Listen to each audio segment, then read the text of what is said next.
Sir నా పేరు షాబాజు. నాది ఉరవకొండ సార్. నాది వచ్చేసి 2014లో మ్యారేజ్ అయింది సార్.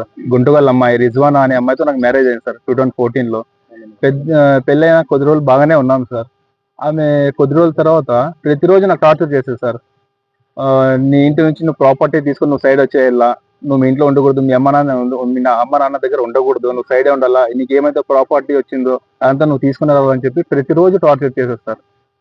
దీనివల్ల మేము పెద్దల సమక్షంలో చెప్పినా కూడా, పెద్దలు ఎన్నో సార్లు చెప్పినారు సార్ తనకు, ఇలా నువ్వు చేయకూడదమ్మా, ఏదన్నా కూడా మంచిగా చేసుకోవాలని చెప్పినా కూడా తను వినకుండా సర్లే అని చెప్పి, పెద్ద మనుషులు సర్లే అని చెప్పి తిరిగి మరీ నాకు సేమ్ టార్చర్ చేసేది సార్ అమ్మాయి. నాకు 2 పిల్లలు ఉన్నారు సార్, ఒక బాబు ఒక కూతురు సార్. సార్ ఇది ఇష్యూ ప్రతిసారి ఇట్లా అయ్యేది సార్. తను నాతో కొట్లాడి అసలు ఎటువంటి రీజన్ లేనట్లు కొట్లాడేది వెళ్ళిపోయేది సార్. ఇంటికి వెళ్ళిపోయి కూర్చొని అక్కడ నుంచి నేను ఫోన్లు చేస్తే, అక్కడ నుంచి వచ్చేసి నేను ఫోన్ చేసి ఇంటికి రామని కాపురం చేసుకొని మంచిగా ఉందారా అని చెప్పి నేను చెప్పినా కూడా తను వినకుండా, నాకు నువ్వు ప్రాపర్టీనే చేసి ఇలా ప్రాపర్టీ చేసి నువ్వు సపరేట్ పెడితేనే నేను వస్తా, లేదంటే నేను రానని చెప్పి ఇలానే చేసేది సార్. ఇప్పుడు తను 2018లో వెళ్ళిపోయింది సార్. మా ఇంటి నుంచి వెళ్ళిపోయి తన ఇంట్లో ఉంది, ఎక్కడ గుంటకల్లో ఉంది. తను 2020లో నా పైన కేసెస్ పెట్టింది సార్. ఆ 2018 నుంచి 20 లోపల చాలా పంచాయతీ అయినాయి సార్. 4-5 టైమ్స్ మేము పిలుచుకురావడానికి కాంప్రమైజ్కి వెళ్ళాం సార్. అయినా తను వాళ్ళు అక్కడ కూడా ప్రాపర్టీ కావాలా, ప్రాపర్టీ ఇస్తేనే మేము వస్తాం, లేదా మేము రామని చెప్పి డిమాండ్ చేశారు సార్. ప్రాపర్టీ ఇవ్వని పక్షంలో ఖచ్చితంగా నీ పైన కేసులు పెడతాం, 498A ఇలాంటి కేసులు అన్నీ పెడతాము, ఇంకా చాలా కేసులు పెడతామని చెప్పి బెదిరించి నాతో ఆస్తి గురించి మాట్లాడారు సార్. నేను ఎందుకు ఇవ్వాలా, దేనికోసం మేము మంచిగా ఉందాం రా అని చెప్పినందుకు, లేదు ఇప్పుడు నీ పైన ఖచ్చితంగా కేసులు పెడతాం చూడని చెప్పి 2018లో వెళ్ళిపోయి 2020లో నా పైన కేసులు పెట్టింది సార్. నా పైన, నా ఫ్యామిలీ వాళ్ళ పైన. 2020లో గుంటగల్లో పెట్టిన కేసులు కాక మరి మాకు తిప్పించాలని చెప్పి, హరాస్మెంట్ చేయాలని చెప్పి హాస్పిటల్లో కూడా కేసులు వేసింది సార్. MCDV యాక్ట్ అని చెప్పి అక్కడ కూడా కేసులు వేసి అక్కడ కూడా తిరుగుతున్నాం సార్. అయితే అమ్మాయి ఏం చేసిందంటే, అబ్బాయిని తీసుకొని వెళ్ళిపోయి, నా కొడుకు కూతురున్నారు సార్, అబ్బాయిని తీసుకెళ్లి అమ్మాయిని నాతోనే వదిలేసింది సార్. అమ్మాయి ఇష్టం లేదని చెప్పి అమ్మాయి నాతోనే వదిలేసింది. అమ్మాయి నేనే పెంచుకున్నాను సార్. నాతో పాప ఉందని చెప్పి నేను తనకు చాలా సార్లు చెప్పాను సార్, రా పాప ఉంది, పిల్లల భవిష్యత్తు చెడిపోతుందని చెప్పినా కూడా వినకుండా తను, లేదు నాకు నువ్వు ప్రాపర్టీ ఇస్తేనే వస్తా, లేదా నీ ఇంకా అంటూ చూస్తానని చెప్పి తను కేసులే కంటిన్యూ చేసింది సార్. ఇప్పుడు హాస్పిటల్లో ఏమైందంటే మెయింటెనెన్స్ ఇష్యూ అయింది సార్. మెయింటెనెన్స్ గ్రాండ్ అయింది, నేను కడుతూనే ఉంటాను సార్ ఇంట్రీమ్ మెయింటెనెన్స్. తర్వాత ఏమైందంటే 2021లో సార్, ఇప్పుడు నా పాపకు హెల్త్ బాగాలేదు సార్, తన పాపకు ఫిట్స్ వస్తున్నాయని చెప్పి 2021లో నేను తనకు ఓవరాల్గా నేను డైరెక్ట్ మాట్లాడాను సార్, కోర్టులోనే మాట్లాడినా, ఇప్పుడు కన్నా నువ్వు వస్తావా రావా, ఎందుకంటే పాప హెల్త్ బాగాలేదు, పాపకు చూసుకోవడానికి ఎవరు లేరు, నేను ఎక్కడంటే అక్కడ ఇప్పుడు నీ టెక్నీషియన్ సార్, గంపలు ఫిట్ చేస్తుంటాను, నేను వెళ్ళిపోతుంటా పని పైన. అలాంటి టైంలో పాపకు ఫిట్స్ వస్తే చూడడానికి ఎవరు లేరని చెప్పి తను రిక్వెస్ట్ చేసినా కూడా నా వైఫ్ తను వినకుండా, నాకు ప్రాపర్టీ ఇస్తేనే వస్తాను ఇంటికి, అది కాక సపరేట్ పెట్టాలను, లేదంటే నేను ఇంకా కేసులు పెడతానని చెప్పి ఇలానే బెదిరిస్తూ చెప్తే సార్. నేను తనకు చెప్పాను సార్, నువ్వు ఇంకా రాలేకపోతే పాపకు చూసుకోవడానికి మాత్రం నేను ఇంకో సెకండ్ మ్యారేజ్ చేసుకుంటాను చూడు అని చెప్పినా కూడా నువ్వు చేసుకో అని చెప్పేసింది సార్. సో నేను పాపకు చూసుకోవడానికి సెకండ్ మ్యారేజ్ చేసుకున్నాను సార్ 2021లో. ఇప్పుడు పాపకు చూసుకుంటూ సెకండ్ వైఫ్ అంతా బాగున్నాం సార్ నేను ఇంట్లోనే. పాపకు ఇప్పుడు నాది సెకండ్ మ్యారేజ్ అయిన తర్వాత వాళ్ళకి తెలిసింది సార్ ఈ విషయము.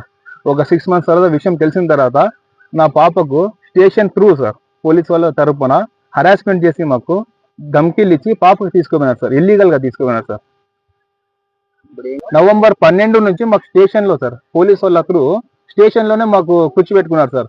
మీరు ప్రాపర్టీ చేసికపోతే మీ పైన చాలా కేసులు పెడతాం అని చెప్పినారు సార్. మేము చెప్తున్నాం సార్, ఇవన్నీ కేసులు విచారణ ఉన్నాయి, ఆమె సెకండ్ మ్యారేజ్ అని చెప్పి ఇష్యూ అక్కడ ఆల్రెడీ చెప్పింది సార్. 2023లో కోర్టులో తను చెప్పింది, ఇది సెకండ్ మ్యారేజ్ చేసుకున్నాడు అని చెప్పిన విషయము ఆ పోలీసు వాళ్ళు నేను చెప్తే వాళ్ళు వినట్లేదు సార్. పోలీసు వాళ్ళు కూడా ఏం చేస్తున్నారు, వాళ్ళకే సపోర్ట్ ఇస్తున్నారు సార్. సరే ఇప్పుడు నువ్వు వచ్చి ఉన్నావు కదా ఇంట్లో, కేసులు విత్డ్రా చేసుకొని మంచిగా ఉందామా అని చెప్పి నేను పిలిచినా కూడా తను రావట్లేదు సార్. కేసులు విత్డ్రా చేయను, నువ్వు ఖచ్చితంగా నాకు ప్రాపర్టీ చేసి ఇవ్వాల్సిందేదే అని చెప్పాను. ప్రాపర్టీ దేనికోసం నేను అడిగితే నాకు ఖచ్చితంగా ప్రాపర్టీ కావాల్సిందేదే అని చెప్పి నా పైన మరీ ఫోర్సుబుల్గా సార్ వేరే కేసులు పెడతానని చెప్పి బెదిరించింది సార్. నేను ప్రాపర్టీ అయితే నేను చేయను అని చెప్పినందుకు, మంచిగా మనం బతుకుందాం రా, ప్రాపర్టీ ఇంకెందుకు, ఇప్పుడు ఫ్యూచర్ అంతా మనకే కదా, మనకి ఏమైతే ఉందో మన పిల్లలకి వస్తుంది, ఏదైనా కానీ మనం చేద్దామని చెప్పి నేను చెప్పినా కూడా వినకుండా ఇప్పుడన్నా చేసేలాను ప్రాపర్టీ అని చెప్పి ప్రాపర్టీ కోసం తను డిమాండ్ చేసింది సార్. నేను ఆ అల్లాబకాష్ అనే అతన్ని పిలుచుకొని అల్లాబకాష్, మళ్ళీ అల్లాబకాష్ భార్య, తర్వాత వాళ్ళిద్దరు పిల్లల్లో ఇల్ఫాజ్, అష్వాక్, కానీ మళ్ళీ రిజ్వానా నా వైఫ్ సార్, రిజ్వానా తమ్ముడు ఇంతియాజ్, వాళ్ళమ్మ షమీము, వాళ్ళందరూ ఫోర్స్ఫుల్ గా వచ్చి మా కిందింట్లోనే ఉన్నారు సార్. ఇప్పుడు మా పైన తప్పుడు కేసులు పెడుతున్నారు సార్. ఏమన్నా కానీ మీరే మాకు సంరక్షణ కలిసిందని చెప్పి చెప్తున్నాం సార్. మేము ఇప్పుడు ఎస్పీ సార్ ఏం చెప్తున్నారంటే డిఎస్పీతో వెళ్ళి మీరు కలిసండి, అక్కడ విచారణ చేశారని చెప్పి చెప్తున్నారు सर उरोकोंडा पुलिस स्टेशन को 6 तारीख को गए थे सर। हमें फरवरी 6 तारीख को जा कंप्लेंट दी है सर। हमें 6 तारीख को गए थे, यहाँ वहाँ लिए नहीं सर, नहीं तुम्हारा चलता नहीं, तुम्हें जाओगे तो बोले सर।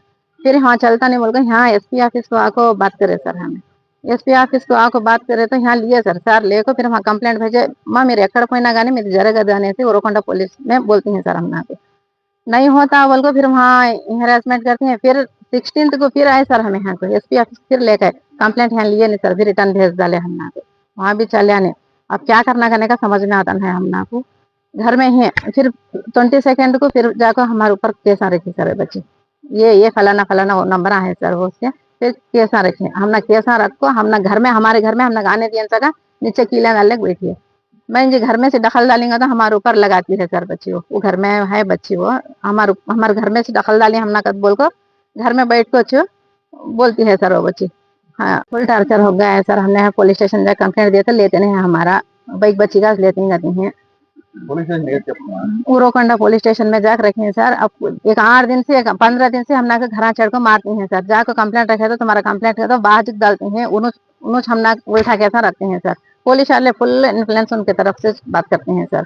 अल्लाह बख्श का था सुने, उन्हें राइटर कहते सर, उसका फूफा उन्हें है ना, उसके भावा उसकी जोर उन सब लाले का हमना को घर में मारा धाड़ी कर को, गेटा तोड़ को, दरवाजे तोड़ को घर में घुस को रहती हैं सर। उन्हें कई का ये खाने का समझ में आता है, बाहर खड़ो को वल्गर से बात करती हैं। फिर जाकर हमें जाकर पुलिस स्टेशन को 100 को कॉल करे तो वो पुलिस वाले आको हम ना कुछ उल्टा रिवर्स करती हैं। कल नहीं परसों रिसेंटली आको सर घर में घुस को, नीचे घर में घुस को, ऊपर घर में घुस को, दरवाजे तोड़ ले को, गड़ा गड़ा बोल को दरवाजे गेटा सब फोड़ ले का आको हम बाइक बच्चे है सर, मार को खींच को कपड़े खींचे वो बच्ची के, मर्द बच्चे 15-20 जने ही हैं सर। उन सब आको मार को खींचाता नहीं कर को हमारे ऊपर उल्टा केस रखती है बोलकर 1.5 घंटा सर। 7 बजे आई है उन्होंने, 9:30 बजे तक का घर का नहीं सर। कितना बोला हमें दरवाजे डाले, गेटा डाले, किले डाले, घर में छपली सर। हमें अंदर गेट डाले, घर में छपली सर। हमें घर चढ़का को, ऊपर घर चढ़का को हमना को मारती करती हैं। तेरा देख लेती है का तो बोल को, तो कहाँ गए चलता नहीं सर, तेरा देख लेते। पुलिस स्टेशन गए तो हमारा चलता नहीं सर। एसपी सर हम सीए सर उरोकोंडे के पुलिस वाले हम डराती हैं, हम तुम्हारा चलता नहीं।